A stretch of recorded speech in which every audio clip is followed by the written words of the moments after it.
I recently read the book Thinking Fast and Slow by author Daniel Kahneman. If I give you a bat and a ball that's worth $1.10 and told you that the bat costs $1 more than the ball, how much did the ball cost? If 10 cents immediately came to your mind, then you've been fooled by what author and psychologist Daniel Kahneman calls your fast thinking system 1. If you used your slow reasoning system 2, you'd realize that if the ball cost 10 cents, then the bat would have to cost $1.10 and the combined cost would be $1.20. Our automatic and intuitive thinking system number 1 and our reasoning system number 2 are like a group of newspaper reporters and a newspaper editor. The reporters, system 1, constantly write stories and deliver them to the editor, system 2. The editor doesn't have time or energy to verify the source of every story, so she decides to blindly trust reporters and publish stories she hasn't verified. Then, after publishing those stories, she defends them, even if they're false. And this gets her and the newspaper in trouble. The same is true for our lives. If we don't learn to slow down and use our editor to verify System 1 reporting, we might find ourselves in the wrong career, or start a business with the wrong partner, or stay in a dysfunctional relationship for too long. There are dozens of ways our intuitive thinking system can fool us. Just Google cognitive biases and you'll be quickly overwhelmed. But after reading Thinking Fast and Slow, I've discovered 3 cognitive biases that result in most of our fast thinking faults.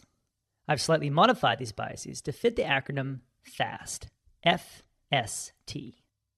Faulty fast thinking bias number 1, the frequent exposure bias. Author Daniel Kahneman says a reliable way to make people believe in falsehoods is frequent repetition, because familiarity is not easily distinguished from truth. Authoritarian institutions and marketers have always known this fact. The more we see something, the more we trust it.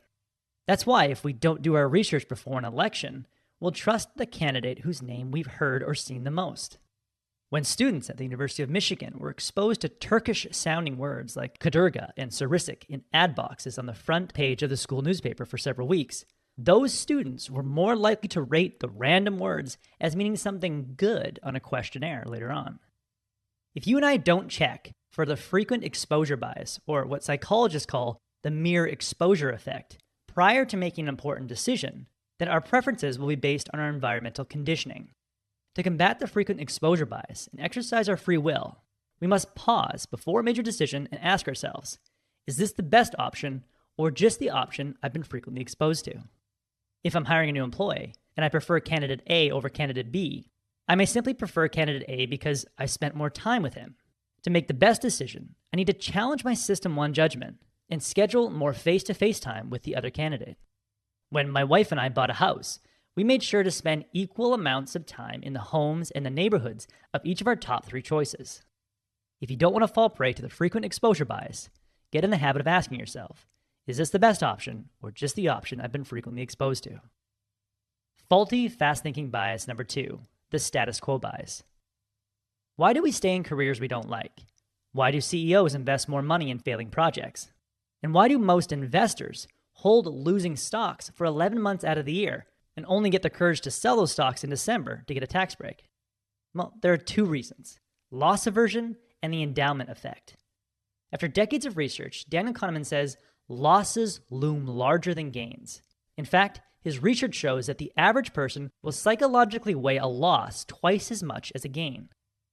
Loss aversion explains why many people instinctively turn down the following bet: flip a coin and win $150 on heads, or lose $100 on tails. If the people who turned down this bet would slow down and use System 2 to challenge their System 1 intuition, they'd realize that if they took that bet 10,000 times, they'd be essentially guaranteed to make money. To illustrate the endowment effect, Kahneman gathered a group of random students and gave them a new coffee mug. He then asked them how much they'd be willing to sell their mug for. After recording their answers, he gathered another group of random students and asked them if they wanted the coffee mug or a sum of money they thought would be equivalent to the value of the mug. The first group, the sellers, valued the mug at $7.12. But the second group, the choosers, who didn't own the mug and were free of any emotional attachment to the mug, valued the mug at $3.12. Same mug, slightly different point of view, drastically different perceived value.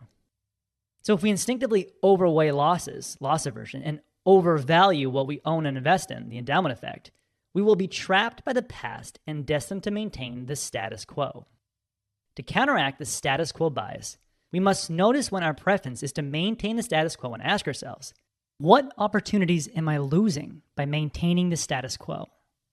The idea is to use loss aversion against itself and match your fear of losing what you own and what you invest in with losing a better opportunity. That way you give options outside the status quo equal psychological weight. For example, if I invest money in this failing stock, what valuable investments will I not be able to invest my money in? Or if I keep investing my time in this failing project, what other opportunities will I not be able to invest my time in? Faulty fast-thinking bias number 3, tunnel vision. What's your automatic response to the following riddle from Thinking Fast and Slow? Steve is a very shy and withdrawn American who's invariably helpful but has little interest in people or the world of reality. Steve is a meek and tidy soul, and he has a need for order and structure.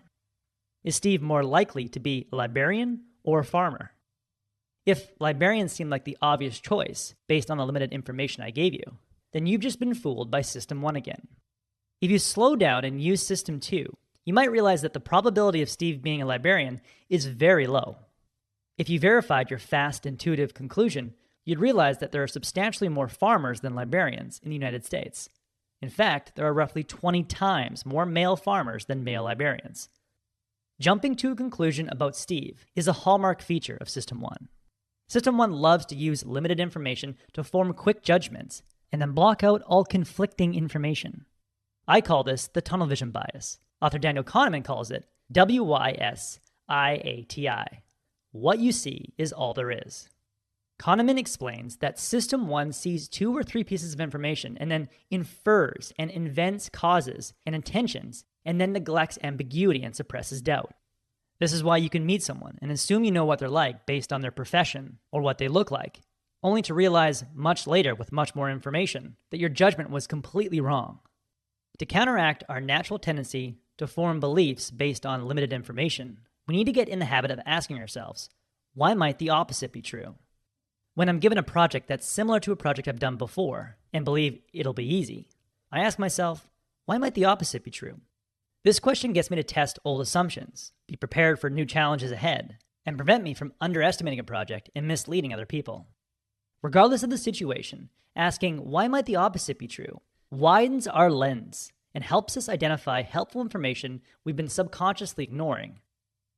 So the next time you make a big decision and have an automatic intuitive preference, slow down and scan your faulty thinking checklist.